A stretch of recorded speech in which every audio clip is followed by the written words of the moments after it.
Bonjour à toi, ça fait un moment qu'on ne s'est pas vu. J'ai ici pour te parler en fait de mon retour d'expérience sur le NaNoWriMo. Alors c'est pas très connu en France, mais je vais t'expliquer un peu. En fait c'est un défi d'écriture qui se passe sur tout le mois de novembre, où il faut écrire pendant les 30 jours de ce mois 50 000 mots. Ça correspond à un petit roman, je crois que c'est la Guerre des mondes, j'en suis pas sûr. Mais ça correspond à un petit roman et déjà un sacré manuscrit. C'est la deuxième année où je le fais. Et c'est la première où je le réussis, enfin plus ou moins. Je considère que je ferai mieux la prochaine fois tout de même.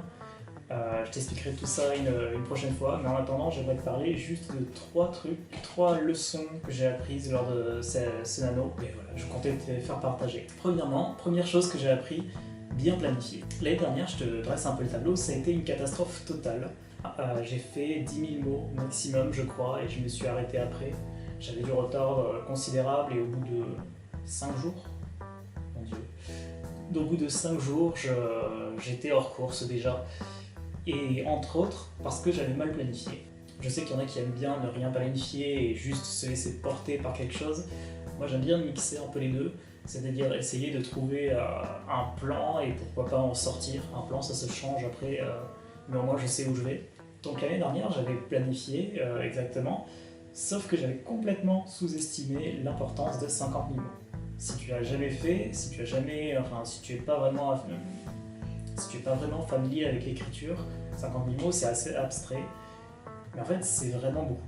Déjà rien que les 1600 mots par jour à écrire, c'est vraiment énorme quand tu y penses et que t'es pas habitué comme moi à l'époque à écrire. Et du coup pour en revenir, j'avais planifié, mais au bout de 2 jours j'étais arrivé à la fin de mon plan.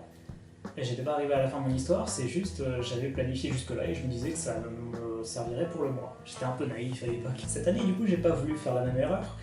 J'ai tout planifié.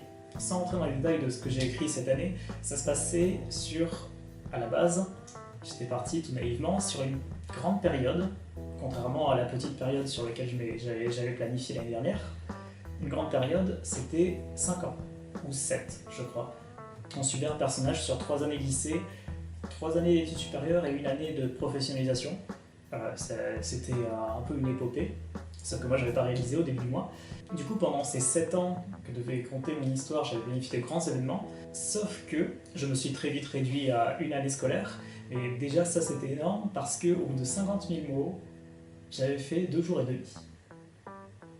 Tu te rends compte? 50 000 mots, 2 jours et demi, les 7 ans, ils risquaient de durer longtemps.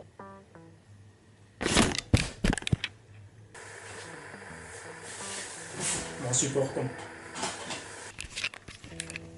Donc contrairement à l'année d'avant, j'avais planifié beaucoup trop large et beaucoup trop vaguement pour avoir une histoire correcte. Du coup j'ai un peu improvisé pendant tout le NaNoWriMo, je dois te l'avouer. Chaque année du coup j'affine ma méthode pour planifier. Du coup le premier enseignement c'est ne pas planifier trop court, ne jamais sous-estimer les 50 000 mots et détailler tout de même un peu parce que sinon tu es un peu perdu toute l'année. C'est ça, trouver son équilibre. Deuxième chose que j'ai appris lors du NaNoWriMo, c'est faire la paix avec l'introspection. Alors ça peut sembler un peu bizarre comme titre. J'ai vu très peu de personnes en parler. Pour t'expliquer un peu ma philosophie d'écriture, je suis convaincu qu'une bonne histoire, c'est une histoire qui parle de l'auteur. Même si c'est un roman de fantasy ou autre, c'est quelque chose de très personnel. Si tu veux arriver à exprimer de bonnes émotions, si tu veux vraiment toucher le lecteur par quelque chose de puissant, tu dois parler de ce que tu as vécu. Et ça peut être un sentiment, ça peut être une situation, ça peut être un contexte, etc. Il faut parler de ce que tu as vécu. Pas de manière autobiographique, forcément très évidente, mais il faut en parler. C'est comme ça en tout cas que je le vois. Sauf que c'était pas du tout le cas l'année dernière. J'ai écrit l'histoire d'un homme qui se perd dans une ville où il ne connaît personne, où il ne connaît même pas la langue, et il se fait récupérer par la seule personne qui connaît la langue et qui va plus ou moins l'héberger sans vraiment l'aider. Donc ainsi le personnage qui est complètement perdu, qui ne sait pas où aller, comment rentrer chez lui, etc.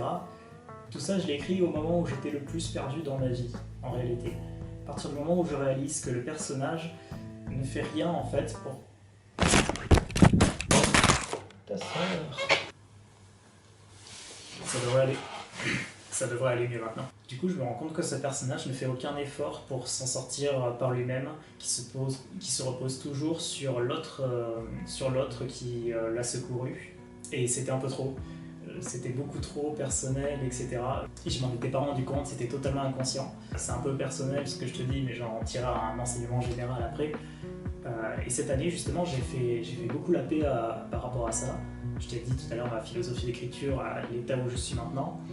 Du coup, je me suis librement basé sur mon expérience, ma vie et tout. J'ai librement pris des éléments, des personnes que je connais réellement et les ai intégrés à l'histoire. Et tout ça de manière très décomplexée. Et ça m'a beaucoup aidé à écrire et à écrire quelque chose, je pense, de plus pertinent. Du coup, leçon numéro 2, écris sur toi, parle de toi, mets ta vie dans l'œuvre, c'est pas un souci, et assume-le. Passons maintenant à la 3e et dernière leçon. Au tout début de ce mois de novembre, du coup, je commençais le NaNoWriMo, je faisais facilement mes 1600 mots, voire plus par jour.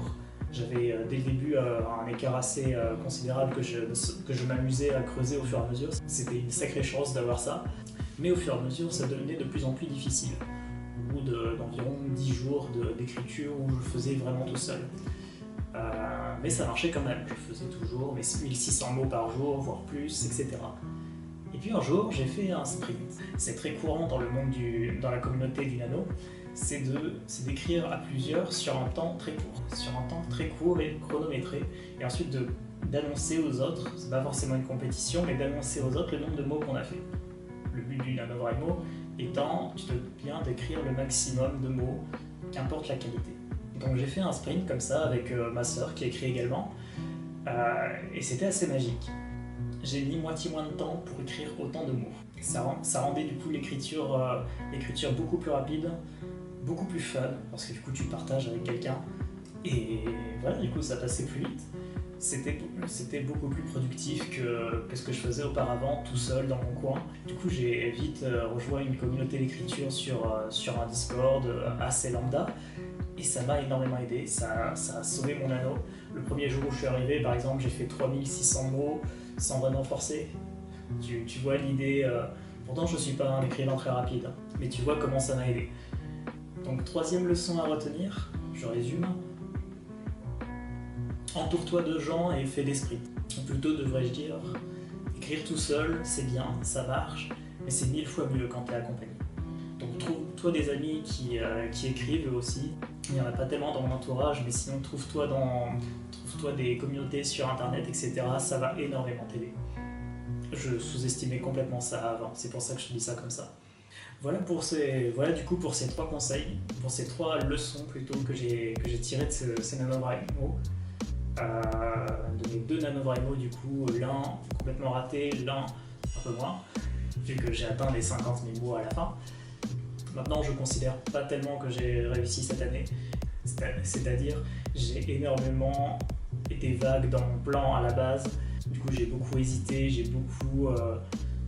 l'histoire se construisait au fur et à mesure, ce qui était assez génial quand même comme expérience, mais ça se construisait au fur et à mesure, mais ça n'allait nulle part en fait. C'est-à-dire, si tu veux prendre une métaphore à la con, un bâtiment qui se construit, mais tu vois les pierres arriver, les briques s'entasser, mais ça fait pas un tout très cohérent. Tu as les chiottes à côté de la cuisine, ça marche pas du tout. Tu devrais arrêter de faire des métaphores.